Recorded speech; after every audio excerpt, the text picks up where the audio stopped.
সেই হিসাবে আমাদের কৃষি জমি নষ্ট করা চলবে না। 3 ফসলি 2 ফসলি জমিতে কোনো ক্রমেই না। 1 ফসলি জমিও যদি অন্য কাজে লাগাতে হয় তাহলে সরকারের পারমিশন নিতে হবে। সেবা নিশ্চিত করার জন্য আমরা যে ব্যবস্থা গ্রহণ করেছি, আমাদের স্বাভাবিকভাবে একটা জরিপ হয়ে গেল। এই জরিপটাকে নির্ভর করে আমরা যে খতিয়ানগুলি এগুলিকে একটা ডিজিটাল পদ্ধতিতে নিয়ে আসতে চাচ্ছি এবং এই পদ্ধতিটা পুরোপুরি ডিজিটালে চলবে এবং আমাদের রেজিস্ট্রেশনের সাথে সাথে এটা চলে যাবে এসি ল্যান্ড অফিসে। সেখান থেকে নামজারি এবং খাজনা দেওয়া এগুলি সবই একেবারে অনলাইনে চলবে।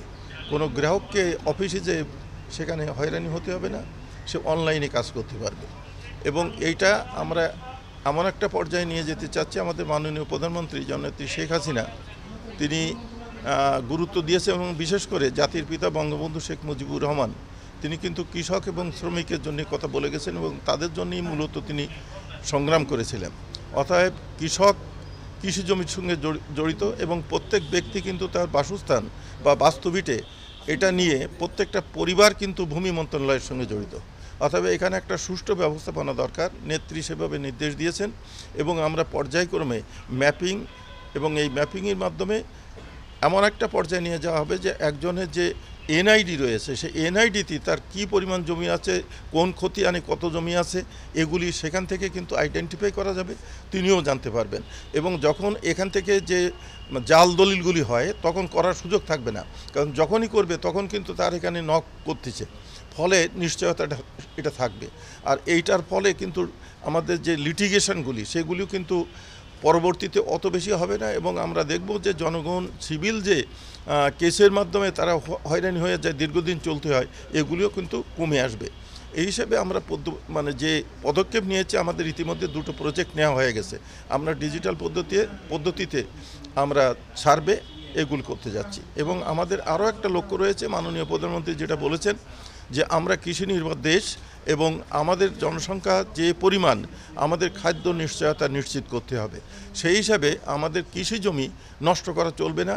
3 ফসলি 2 ফসলি জমিতে কোনো ক্রমেই না। 1 ফসলি জমিও যদি অন্য কাজে লাগাতে হয় তাহলে সরকারের পারমিশন নিতে হবে। সেই হিসেবে আমরা সেই আইনের দিকে এগিয়ে যাচ্ছি এবং অনতিবিলম্বে আমরা এটা কার্যকর করতে চাচ্ছি যে কৃষি জমি অন্য খাতে নেওয়া যাবে না বা শ্রেণী পরিবর্তন করা যাবে না, কৃষিকে কৃষিখাত রাখতে হবে। এবং বিশেষ করে আমি এই অঞ্চলে এসে দিনাজপুর, পঞ্চগড় এবং আজকে রংপুর, এই অঞ্চলটা কিন্তু আমাদের কৃষির দিক থেকে অনেক এগিয়ে গেছে এবং এটা বলা চলে যে আমাদের শস্য ভাণ্ডার।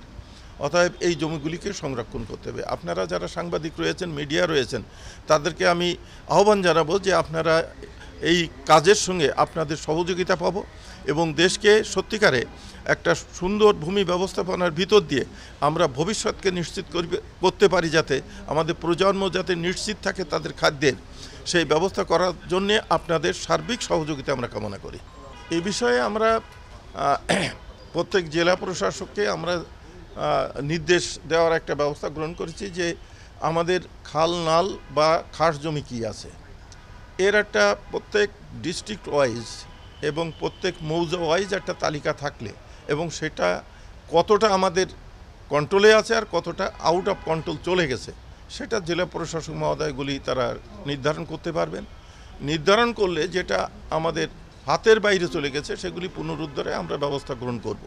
তবে বিষয়টা এটা আপনারাও বুঝতে পারছেন যে দীর্ঘদিন এই ব্যবস্থাগুলি না করার কারণে এমন একটা পর্যায়ে চলে গেছে যে এটা একটা সময় সাপেক্ষ ব্যাপার এবং কঠিন ব্যাপার। তারপরেও এই কঠিন ব্যাপারটাকে আমরা চ্যালেঞ্জ নিয়ে মোকাবেলা করে একটা সুষ্ঠু ব্যবস্থাপনার ভিতর দিয়ে খাস জমি ব্যক্তি মালিকানা এটাকে শ্রেণী বিন্যাস করে ওই ডিজিটাল পদ্ধতি যেটা বলা হয়েছে সেখানে কিন্তু সবই উল্লেখ থাকবে।